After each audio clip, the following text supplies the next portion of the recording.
शहर की इमेज खराब करने के लिए, अपनी इमेज चमकाने के लिए, और वो इन्हीं की रिपोर्ट से सिद्ध होता है, जिसकी आखिरी 3 लाइनों में लिखा हुआ है कि मुझे इन चीज़ों की और अगर कोई और जानकारी मिलेगी तो हम राष्ट्रीय स्तर का मुद्दा बनाने के लिए और बीजेपी की शाख को हिलाने के लिए, मध्य प्रदेश सरकार को बदनाम करने के लिए आपको और भी सुझाव दे सकते हैं। ये मैं नहीं कह रहा हूँ, ये जिन्होंने उनको रिपोर्ट दी है उसमें लिखा है। और अगर ये रिपोर्ट उनके पास थी तो वो 3 महीने से कहाँ सो रहे थे।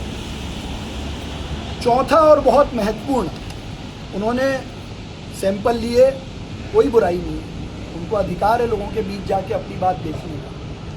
वो सैंपल नगर निगम की टीम के साथ लेते तो उसकी ऑथेंटिसिटी बढ़ती। इसी सैंपल के जितने रिपोर्ट्स में फ़ोटो उन्होंने दिए हैं, मैं अपनी तरफ से कोई फ़ोटो नहीं दे रहा हूँ, जितने फ़ोटो उन्होंने दिए हैं उन सब में वो प्लास्टिक की बोतल में सैंपल इकट्ठे करते हुए दिखाई दे रहे हैं। NABL और जो भारत सरकार के पैरामीटर्स हैं कि पानी का सैंपल कैसे लिया जाए, उसका एक स्टैंडर्ड है, उसकी एक प्रोसीजर है, उसका एक तरीका है।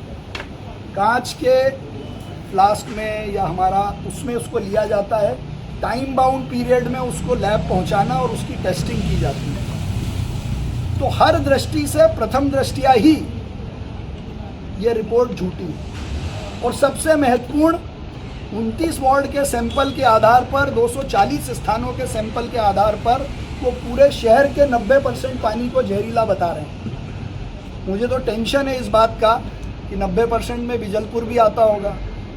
मुझे टेंशन है इस बात का कि 90% में चिंटू चौकसे जी जहाँ रहते हैं वो एरिया भी आता होगा।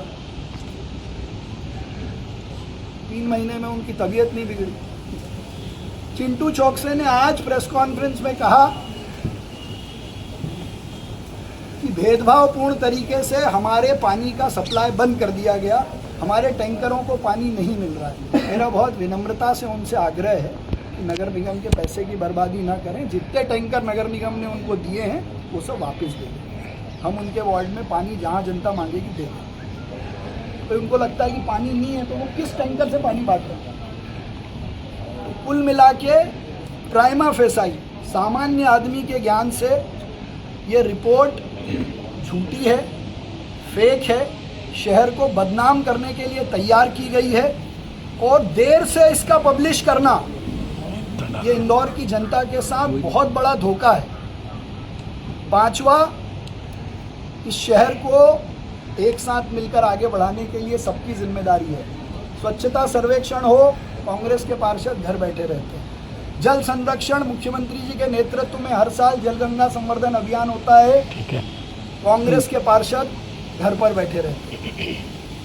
अब जब शहर में इस साल बोरिंग सूखे हैं तो हम सब संकल्प लें कि हम जल संरक्षण के माध्यम से अपने भूमिगत जल को आगे बढ़ाएंगे, उसका लेवल बढ़ाएंगे। उसमें कांग्रेस, जीतू पटवारी, चिंटू चौकसे और उनके सारे पार्षद अपनी तरफ से इस शहर में कितने जल संरक्षण के संयंत्र लगाएंगे, वाटर हार्वेस्टिंग के प्लांट लगाएंगे, रिचार्ज शाफ्ट लगाएंगे, इसका जवाब भी कांग्रेस दे। क्योंकि केवल विरोध करने से शहर का विकास नहीं होगा। विरोध करने से देश का सबसे स्वच्छ शहर, उसकी इमेज केवल खराब होगी।